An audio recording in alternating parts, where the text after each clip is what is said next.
Hey guys, and welcome back into another Ginger Stash Golf Company video. So today we have the top 10 golf courses in Indiana. It's from the criteria from this brain right here. I went by history, layout, recency bias, and anything else that I could come up with to come up with a best list of courses that you can play in 2023. And so here it is right now.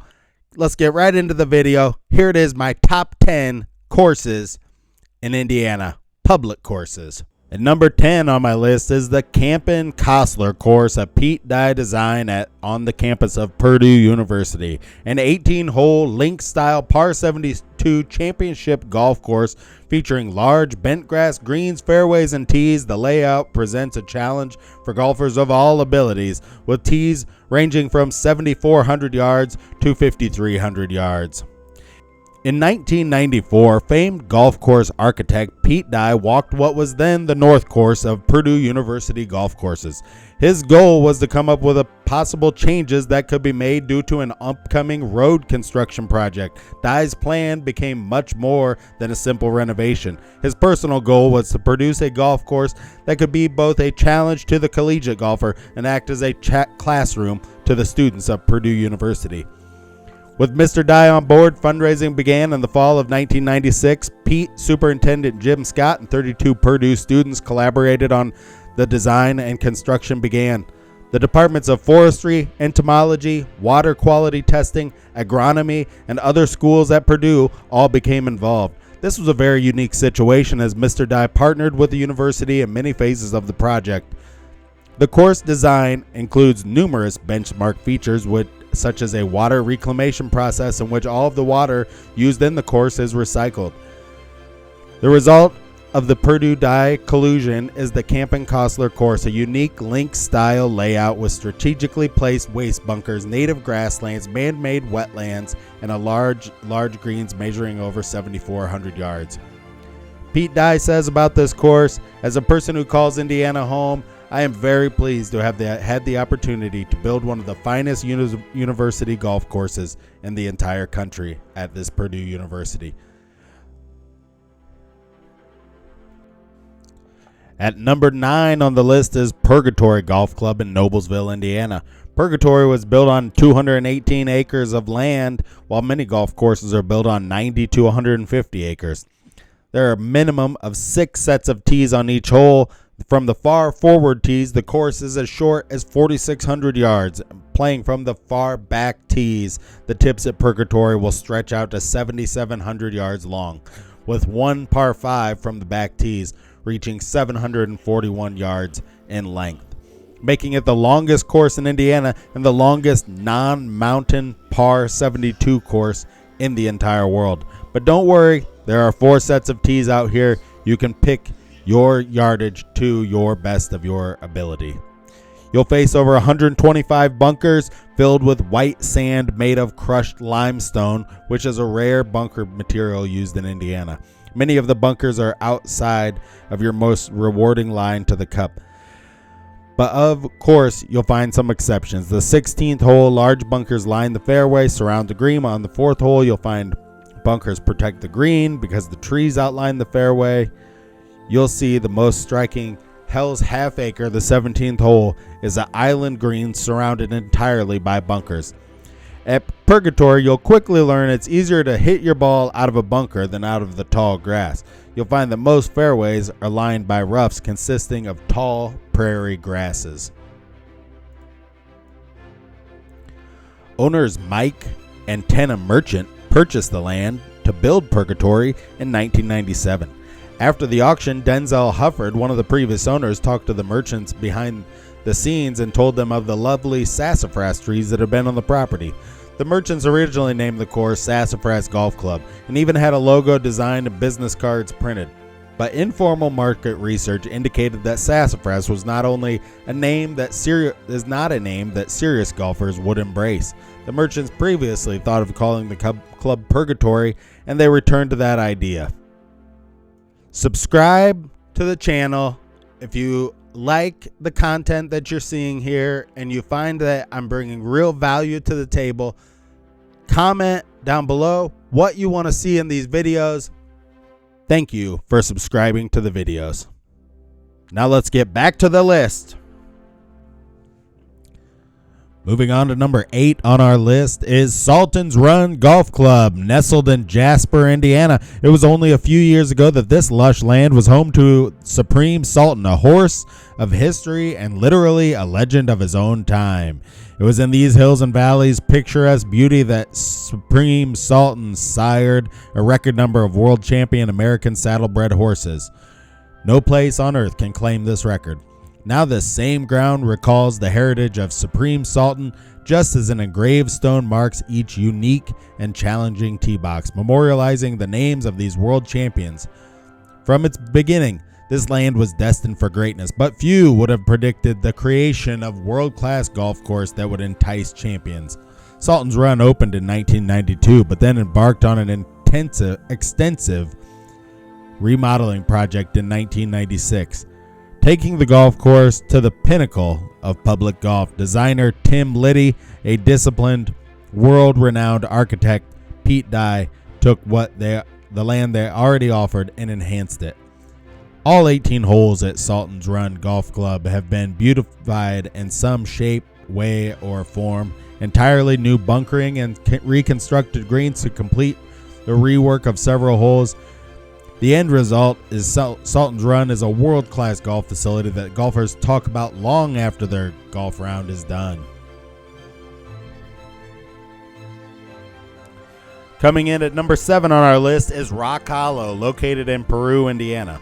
While Pete Dye is certainly Indiana's most celebrated golf course architect, and his designs dot the landscape across the state, that being said, he left plenty of room for his acolytes in the designer Tim Liddy, who is one of his predecessors.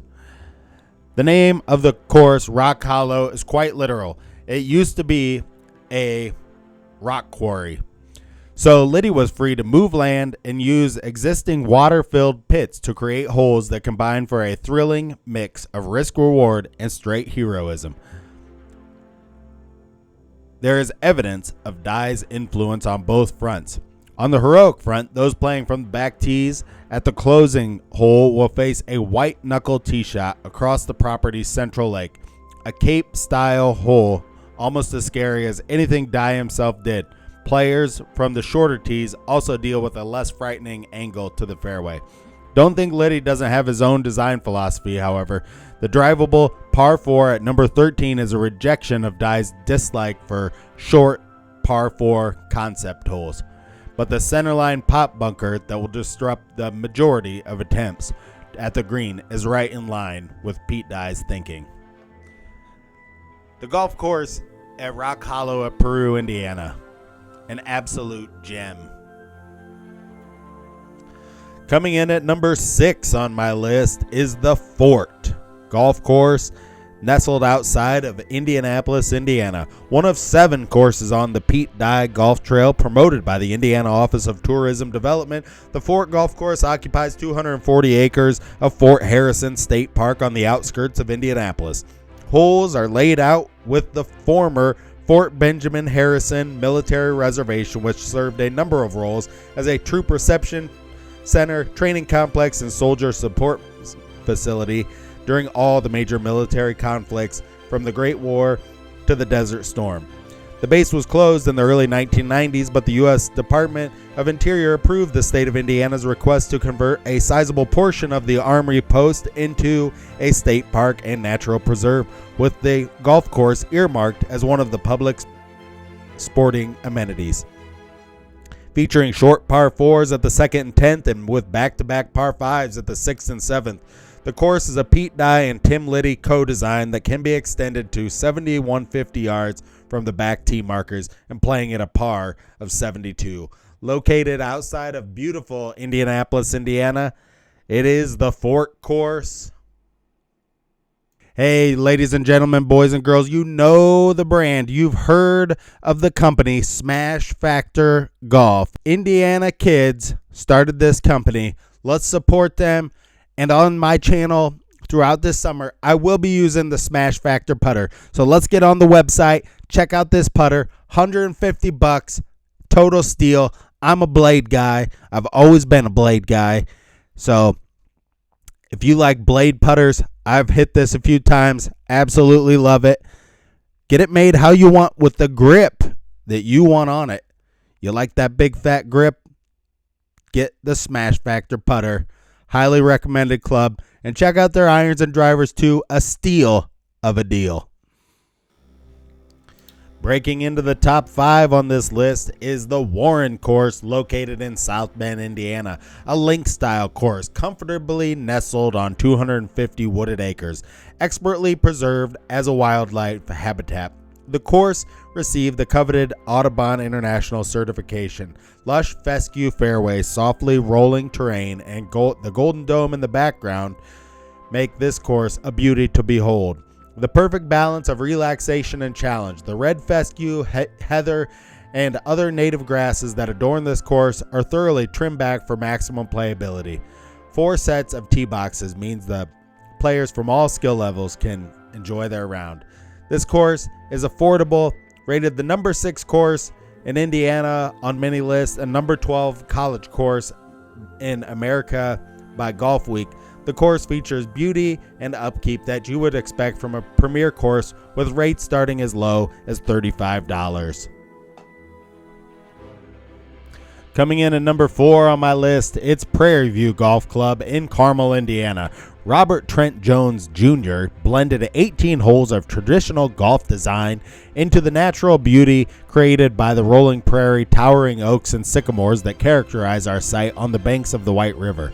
A clear running stream that meanders through 4 holes, natural wetlands, and 5 serene lakes placed strategically through the course serve to complete a truly unique playing experience. From the moment you pull onto the longest drive, the winding road which leads you to Prairie View Golf Club, it is obvious you are not in store for an everyday golf experience. You've arrived at Indiana's best golf course. You travel by one of the 5 lakes featured on the course and then towards the clubhouse, with the 1830s era architecture complemented with a white picket fence, prairie grass, wildflowers outside, and plush amenities inside. Coming in at number 3 on my list, it's Pete Dye's course at French Lick, Indiana. This isn't dead flat Indiana golf course. The Pete Dye course at French Lick teeters atop some of southern Indiana's highest mountain ground, affording incredible, expansive backdrops on many holes. You may not want to keep your eyes on the course anyways. It's a brute. Opening in 2009, it's fast earned a reputation of one of Dye's toughest courses ever. One might consider the $375 green fees here quite a stretch. If you're going to this course, don't forget your wallet. You might lose part of your kid's tuition while you're playing this round. Also, you will pay a $40 mandatory caddy fee for the caddy to go along with you. Considering this rural southern Indiana isn't a PGA Tour venue and it's in the middle of the pack of most top 100 public rankings, this course is number 3 on my list because it is overpriced. Number 2 on our list is Victoria National, located in Evansville, Indiana. Built atop Peabody Coal Company's long-abandoned Victoria strip mine in southern Indiana, Victoria National was a simple routing for Tom Fazio.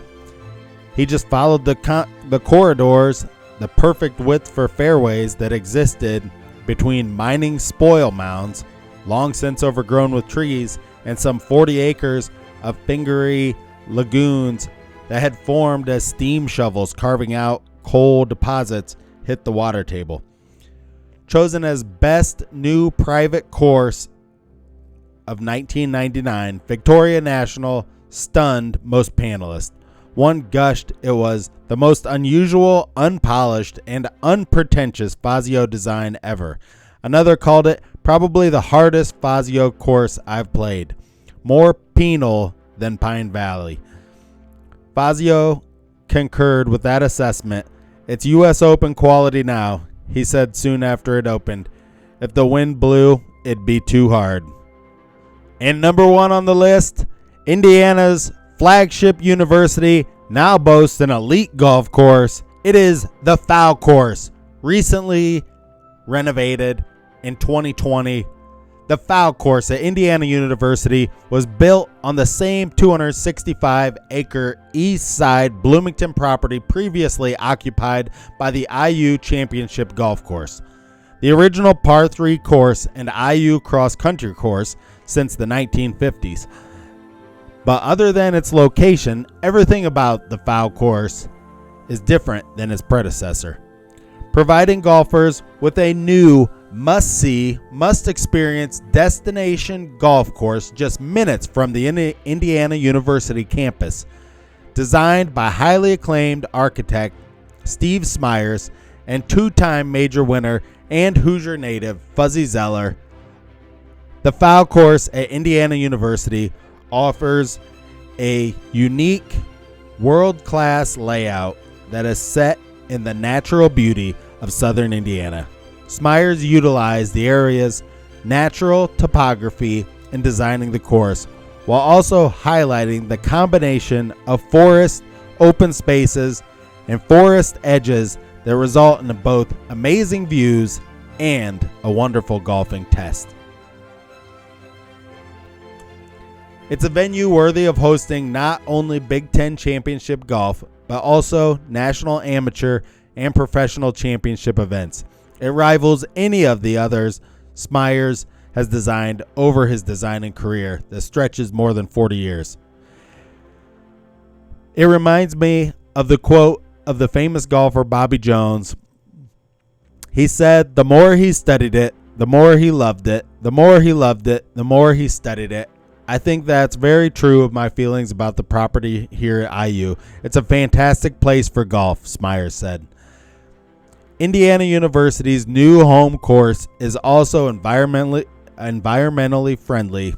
The course is outfitted with zoysia fairways, a slow-growing dense grass that prevents weeds from penetrating the surface. Zoysia is also a warm-weather grass grown in the transition zone, is a lot more drought-tolerant than other grasses.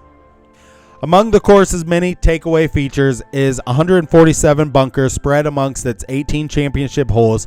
The bunkers come in a wide variety of sizes, depths, offering players with creative ways to navigate them. In addition, Smyers chose to design the bunkers with a more traditional, rugged look than features overgrown edges or eyebrows. The greens, meanwhile, are bent grass, a cool season grass, well suited for southern Indiana's spring, summer, and fall climates.